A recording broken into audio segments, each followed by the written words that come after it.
గ్రామీణ ప్రాంతాల్లో మౌలిక సదుపాయాల కల్పనలో కూటమి ప్రభుత్వం ప్రత్యేక శ్రద్ధ కనబరుస్తుందని, సిమెంట్ రోడ్డు నిర్మాణం, డ్రైనేజీ వ్యవస్థ పూర్తి స్థాయిలో పనులు చేసేందుకు అన్ని ఏర్పాట్లు చేయడం జరిగిందని శ్రీకాకుళం శాసనసభ్యులు గొండు శంకర్ అన్నారు. శ్రీకాకుళం నియోజకవర్గం గార మండలంలోని కుమ్మరిపేట, గార, కర్నాలపేట గ్రామాల్లో శాసనసభ్యులు మంగళవారం పర్యటించారు. ఈ సందర్భంగా మాట్లాడుతూ ముఖ్యంగా మౌలిక సదుపాయాలు అత్యంత కీలకమని, గ్రామ అభివృద్ధికి ఇవి ఎంతగానో దోహదపడతాయని, అందువల్ల గ్రామాల్లో రహదారి నిర్మాణం, డ్రైనేజీ వ్యవస్థ, పారిశుద్ధ్యంపై ప్రత్యేక శ్రద్ధ తీసుకుంటున్నామని తెలిపారు. ఈ సందర్భంగా గ్రామ ప్రాంతాల ప్రజలతో మమేకమై వారి సమస్యలను అడిగి తెలుసుకున్నారు. ఈ పర్యటనలో నూతనంగా నిర్మించిన సీసీ రోడ్లను పరిశీలించారు.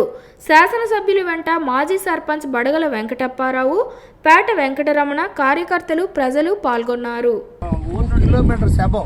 ఇది రోడ్స్ ఇలా ఫార్మేషన్ చేయడం చాలా సంతోషం. ఈ సందర్భంగా రైతులందరూ కూడా ఇలా ముందుకు రావాలి.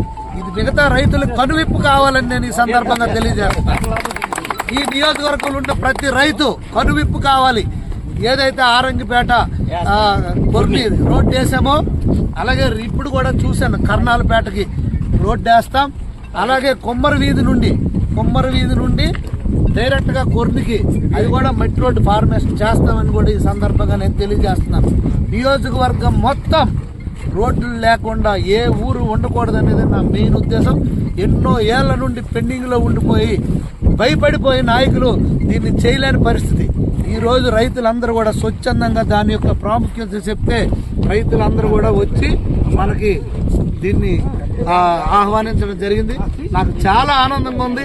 మా ఊర్లో 2014లో నేను మెంటాడుకు రోడ్డు వేసేటప్పుడు వస్తున్నప్పుడు సంతృప్తి ఎంత ఉందో ఈవేళ ఈ రోడ్డు చూసాక అంత బాగుంది. ఈ సందర్భంగా గ్రామ పెద్దలకి బడగల వెంకటప్పారావు గారు, అలాగే మాజీ మార్కెట్ కమిటీ చైర్మన్ పేస రామమూర్తి గారికి, గ్రామ పెద్దలకు అందరికి కూడా నేను చాలా ఈ సందర్భంగా అభినందనలు తెలియజేసుకుంటూ వీలైనంత త్వరగా దీనికి గ్రావెల్ రోడ్డు వేయించేసి బీటీ రోడ్డు వేసి ఈ పల్లె తెలుగు బస్సు ఈ రూట్లో